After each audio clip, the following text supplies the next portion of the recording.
What the chemical spill taught us is that water is extremely valuable, and we just often take it for granted because we have so much of it. It was clear almost immediately that no one was prepared for something like that to happen. I was live on the air when the governor's first tweet went out basically announcing that this had happened. One thing I do remember about it is that I was over at the state capitol earlier that day. I remember coming back and smelling something in the air, but not really thinking anything of it. I think that, at that point, no one had any clue. Surprising enough, the instinct didn't kick in for everyone in that area. In short, it was a mess. It was a mess. I was lucky. I had water. But that meant I was sort of ground zero for people who needed showers, who needed to fill up water bottles, for people who just kind of wanted a place where they could get away from the no water situation wherever they were and feel a sense of normalcy for a little bit. So I was very, very fortunate. But our staff, our reporters, their families, many of them, I think nearly all of them, they lived in apartments and in homes where they didn't have water either. So this was a story that they were covering, but they were also experiencing firsthand. And that was really important because I think it added an additional sense of urgency. But what we saw from that chemical spill is that when we don't have water, it creates a serious, serious situation, and not one that's just, environmentalists care about it.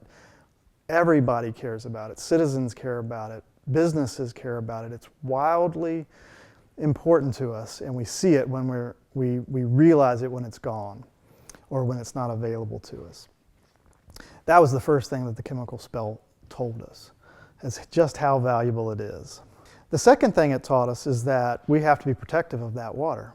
I mean, we have to be protective of that water because so much of our state, so much of our businesses, our economy depends on it. It is not just people who care about the environment. They care about the environment because of its value to the people that live here. I remember coming back to the station, and a few hours later we found out, and then West Virginia American Water, and the governor's office issued the do not use notice, or the ban on using using the water for anything except to flush the toilet or to put out fires. As we lose rivers and their value of drinking water and become dependent on very few, then we become very susceptible to something that would seem like to be a localized event.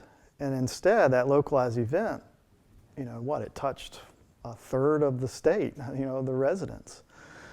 So there's a lesson in that, that the less we protect, the more dependent we become on a very, very scarce resource, the more vulnerable then we are to spills like this. Our newsroom became home for our staff.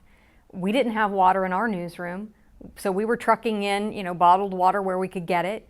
We had people sleeping in their sleeping bags. People were working long shifts and staying up 24, 36 hours, 48 hours at a time to cover it.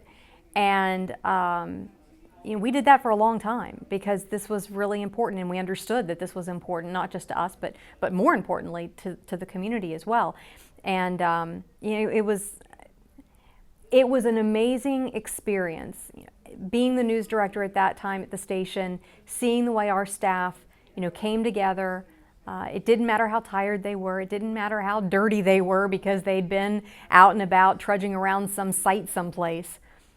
There was a real sense of purpose in what we were doing. And anyone who's a journalist can identify with that feeling. And you can work through just about anything when you have a sense of purpose.